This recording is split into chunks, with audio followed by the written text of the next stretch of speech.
اللہ اکبر۔ میرے پیارے آقا صلی اللہ علیہ وسلم کے پیارے دیوانوں، آقا کریم رؤوف الرحیم صلی اللہ علیہ وآلہ وسلم فرماتے ہیں اللہ اکبر، زنا کرنے والوں کو 3 نحوستیں دنیا میں لگتی ہے۔ زنا کرنے والے 3 نحوستوں کا شکار ہوتے ہیں، دنیا کے اندر 3 مصیبتوں کا شکار ہوتے ہیں۔ سب سے پہلی مصیبت زنا کرنے والوں کو جو لگتی ہے، ان کے چہروں سے وجاہت ختم ہو جاتی ہے، ان کے چہروں سے حسن ختم ہو جاتا ہے۔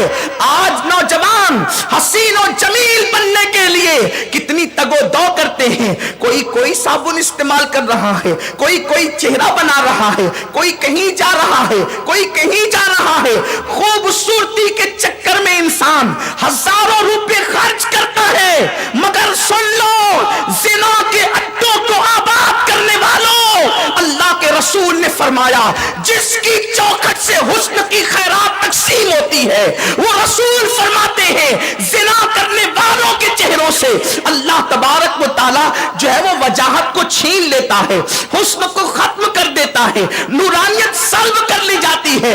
پھر کتنے ہی چہرے بناتے رہیے، اللہ رب العزت نے جو حسن چھین لیا، خالق حسن جب حسن چھین لے تو دنیا کی کون سی طاقت اب حسن دے سکتی ہے؟ دنیا کی کون سی طاقت تمہارے چہرے پر جو ہے وہ رنگت عطا کر سکتی ہے؟ اللہ اکبر۔ آقا کریم فرماتے ہیں کہ زنا کرنے والوں کو سب سے پہلی مصیبت یہ آتی ہے، چہروں سے جو ہے نورانیت اور حسن و وجاہت چھین لی جاتی ہے۔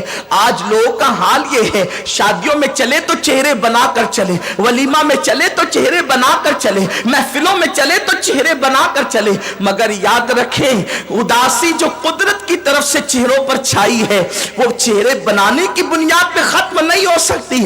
اسی لیے تو فرمایا پاک دامنوں کے چہروں سے وجاہت جھلکتی ہے، وجاہت ٹپکتی ہے۔ اور پھر اللہ والوں کی شان تو یہ بتائی گئی کہ ان کے چہرے دیکھو تو خدا یاد آ جاتا ہے۔ میرے پیارے آقا صلی اللہ علیہ وسلم کے پیارے دیوانوں، اور دوسری مصیبت میرے آقا فرماتے ہیں، قاسم نعمت فرماتے ہیں، جوانی کی دہلیز پر قدم رکھ کر اپنی متاع زیست کو لٹانے والے، اپنے آپ کو بیماریوں کا شکار کرنے والے نوجوان، اپنے آپ کو تباہی کے دہانے تک پہنچانے والے نوجوان، دل کے کانوں سے سنیں، حضور علیہ السلام فرماتے ہیں جو زنا کرتا ہے دوسری مصیبت دنیا میں یہ آتی ہے کہ اللہ اس کی روزی کو کاٹ دیتا ہے، وہ تنگی رزق کا شکار ہوتا ہے۔ اور میرے آقا صادق و مصدوق نبی صلی اللہ علیہ وسلم فرماتے ہیں یہاں تک کہ انسان روٹی کے ٹکڑے کو بھی محتاج ہو جاتا ہے، انسان روٹی کے ٹکڑے کو بھی محتاج ہو جاتا ہے، خدا اس کو محتاج کر دیتا ہے، زنا محتاجی لاتا ہے۔ آج ہمارے نوجوان جوانی کی دہلیز پر پہنچ کر کیا زنا کے اڈوں تک نہیں پہنچتے؟ جوانی کی دہلیز پر کیا قدم رکھا؟ غلط دوستوں کی صحبت ملی، کبھی نشے کی طرف، کبھی زنا کی طرف۔ اللہ اکبر۔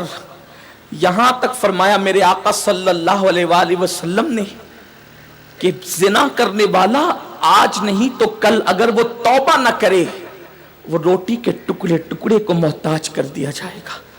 اور آپ نے بڑے بڑے بادشاہوں کی زندگی نہیں پڑھی جن کے تخت و تاج کا حال یہ تھا کہ جن کے دور حکومت میں لوگ کہتے تھے سورج غروب نہیں ہوتا، بعض ممالک میں غروب ہوتا تھا تو دوسروں میں نکل جاتا تھا، جن کی حکومتوں کا حال یہ تھا جب ان کی زندگی کے آخری لمحات آئے تو زنا اور بدکاری کی بنیاد پر وہ اس منزل پر پہنچے کہ جیل کے سلاخوں کے پیچھے ان کو اپنی زندگی گزارنی پڑی اور وہ روٹی کے ٹکڑوں کو محتاج ہو گئے۔ یہ نہ سمجھنا کہ اللہ نے جوانی دی ہے تو موج مستی کرے، اللہ نے جوانی دی ہے تو جو جی میں آئے کرے۔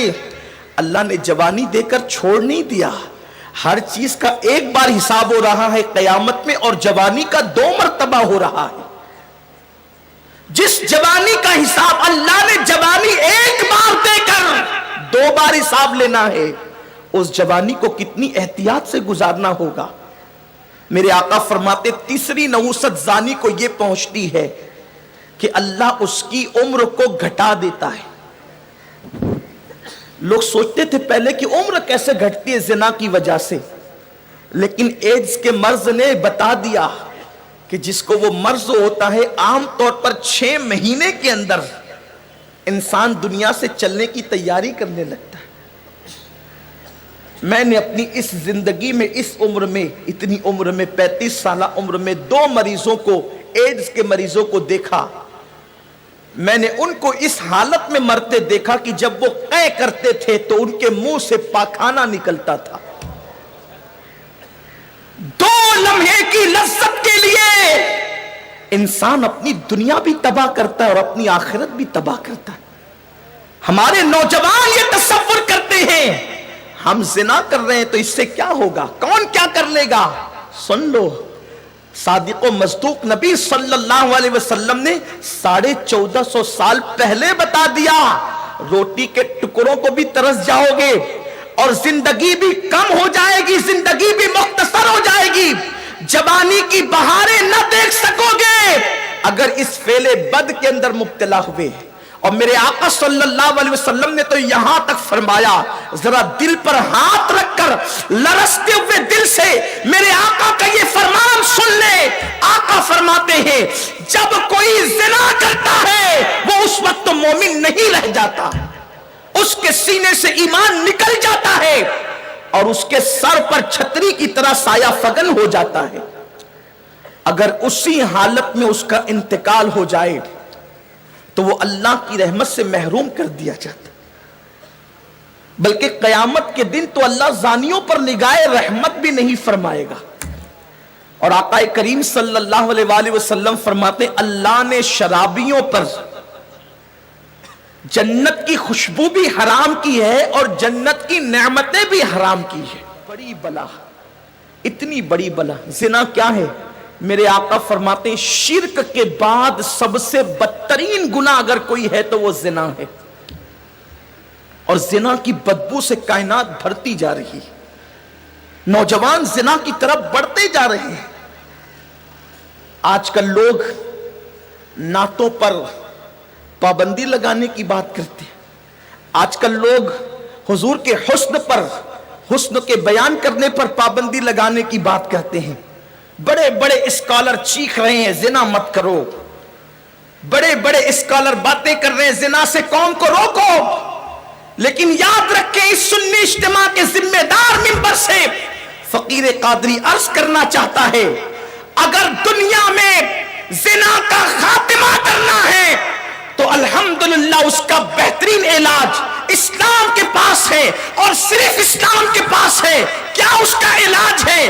انسان کی نگاہ کسی کا حسن دیکھتی ہے اور حسن دیکھ کر پھر بہتتی ہے، نتیجتاً انسان زنا تک پہنچتا ہے۔ کسی نے کہا ہے کہ لوہے کو لوہا کاٹتا ہے، حسن کی بنیاد پر زنا کے اڈے آباد ہو رہے ہیں، حسن کی بنیاد پر انسان زناؤں کے دلدل میں گھستا جا رہا ہے، دستا جا رہا ہے۔ تو کیوں نہ ایسا ہو اس فانی حسن سے لوگوں کو بچانے کے لیے مدینے والے مصطفیٰ کے حسن کا عادی بنا دیا جائے۔ جب لوگوں کو مصطفیٰ پیارے کا حسن نصیب ہو جائے گا، آنکھوں میں مدینے کے جلوے بس جائیں گے، انسان بستر پہ ہوگا مگر آنکھوں میں آمنہ کے لال کا جلوہ بستا ہوگا۔ ارے جس نے بلال کو کعبے کی چھت پہ عطا کر دیا، بلال کو کعبے کی چھت پہ کھڑا کر دیا، جس نے